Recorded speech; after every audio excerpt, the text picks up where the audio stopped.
आपल्याला ऊर्जा देणारा, ज्ञानासहित, शक्तीसहित आणि सेवा आणि समर्पण भाव निर्माण करणारा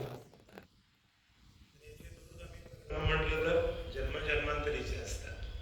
कारण सत्संग हा जीवनामधला सर्वश्रेष्ठ असा असतो की संपूर्ण जीवनच सत्संग होऊन जावं ही प्रेरणा सत्संगात मिळत असते.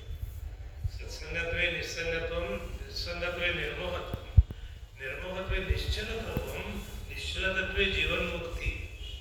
बंधनातून या बाह्य जगताच्या ब्रह्मसत्यम जगन मिथ्या हे बदलणारं, परिवर्तनीय, भ्रामक, माया असं असणारं जे जगत आहे, भगवंताचंच ते रूप आहे. परंतु ते एक सुंदर असं नाट्य आपल्या समोर, आपणच त्यात सहभाग घेत असतो. तो भगवंताचा जीवात्म्याच्या द्वारा हे सगळा खेळ खेळत असतो आणि ते विविधतेनं नटलेलं असं हे विश्व आहे. ते विशेषत्वानं सत्व रजत तमो गुणात्मक आहे आणि पंचमहाभूतांचं बनलेलं पृथ्वी, आप, तेज, वायू आणि आकाश. त्यातून अनादि अनंत निर्गुण निराकारातून सगुण साकार निर्माण झालेला आहे. ही त्याची लीला आहे. म्हणून ते भगवंताची लीला म्हणूनच त्याच्याकडे बघायचं आहे आपल्याला. म्हणजे मग आपलं पावित्र्य, शुद्धता मागलेले असतं ते आपल्या अंतरंगामध्ये शुद्धता निर्माण करायला ते बरं पडतं आणि ते सत्संगामध्ये शक्य आहे. आपली भारतीय संस्कृती महान आहे असं आपण का म्हणतो? तर जीवनातलं परमश्रेष्ठ उद्दिष्ट जे आहे, परमात्मा परब्रह्म स्वरूपाशी एकरूपता किंवा मी सच्चिदानंद स्वरूपच आहे, तत्त्वमसी, ते तूच आहेस असं सांगणारे गुरु भेटायला लागतात. आणि हे सर्व आपल्याला अनादिकालपासून म्हणा किंवा अनेक वर्षापासून आपल्या भारतीय संस्कृती महान असण्याचं कारण म्हणजे वेद, उपनिषद, ब्रह्मसूत्र, भगवद्गीता, त्याचबरोबर संतांचं वाङ्मय. म्हणून हे सगळं जे वाङ्मय आहे आध्यात्मिक आहे. अध्यात्म विद्या विद्या ना, सर्व विद्यामध्ये श्रेष्ठ कुठली विद्या आहे तर अध्यात्म विद्या आहे. म्हणजेच काय, मी कोण आहे हे जाणून घ्या. मी कोण आहे आणि जग काय आहे, माझा आणि जगाचा संबंध काय आहे, मी जगामध्ये आल्यानंतर माझं उद्दिष्ट काय असायला पाहिजे,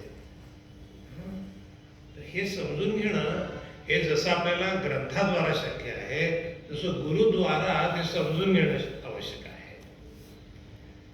आपण पारायण ग्रंथांशी करू शकतो ठरवलं तर, पण पारायणाबरोबर ते अर्थ त्यातला जो आहे, त्या शब्दाचा मतितार्थ जो आहे, भावार्थ जो आहे, आकलन करून जीवनात उतरवण्याला योग्य काय आहे हे समजून कोण देतात तर ग्रंथातून ज्ञान प्राप्त होतं. पण ते समजून देणारे जे असतात ते सद्गुरू असतात. सद्गुरू हे सुद्धा अनादिकालपासूनच तत्व आहे. गुरुतेथ ज्ञान, ज्ञानी आत्मदर्शन, दर्शनी समाधान आथी जैसे. ते ज्ञानमयी तत्व आहे. गुरु हे व्यक्ती नसून ते तत्व आहे आणि ते अनेक सद्गुरूंच्या माध्यमातून आपल्या सत्शिष्यापर्यंत येत असतं. आपणासारखी करती तात्काळ नाही काळ वेळ तयार लागी. सद्गुरूच्या सानिध्यात जो येतो तो परिपूर्णत्वाला आपोआप प्राप्त होतो. कारण सद्गुरू आणि शिष्य वेगळे नसतात किंवा शिष्याशिवाय गुरु नाही, गुरुशिवाय शिष्य नाही. त्यामुळे ते एकत्रित आल्यानंतर ते आध्यात्मिक ज्ञान जे आहे ते अनेक उदाहरणं देऊन त्या बाह्य जगतामध्ये जो जीवात्मा विविध वेगळ्या वेगळ्या याच्यामध्ये अडकलेला असतो, बंधनामध्ये जगताच्या, त्याला सोडवण्याची गरज असते. कारण जगत आत्ता म्हटल्याप्रमाणे सत्व, रज आणि तमस बनलेलं आहे.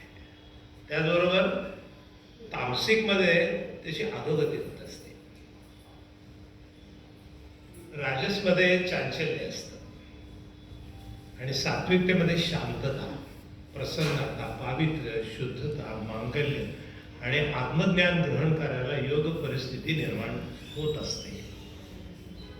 त्यासाठी सद्गुरू त्याला योग्य पद्धतीनं मार्गदर्शन करतात की ठीक आहे, सत्शिष्य किंवा शिष्य कोणत्याही पातळीवर असला तरी गुरुला चालतो, काही फरक नाही पडत. फक्त तो अवलोकन करून त्या गुरुला पाहिलं तरी कळतं की त्याची अवस्था अध्यात्मामध्ये प्रगती करायला कितपत लांब आहे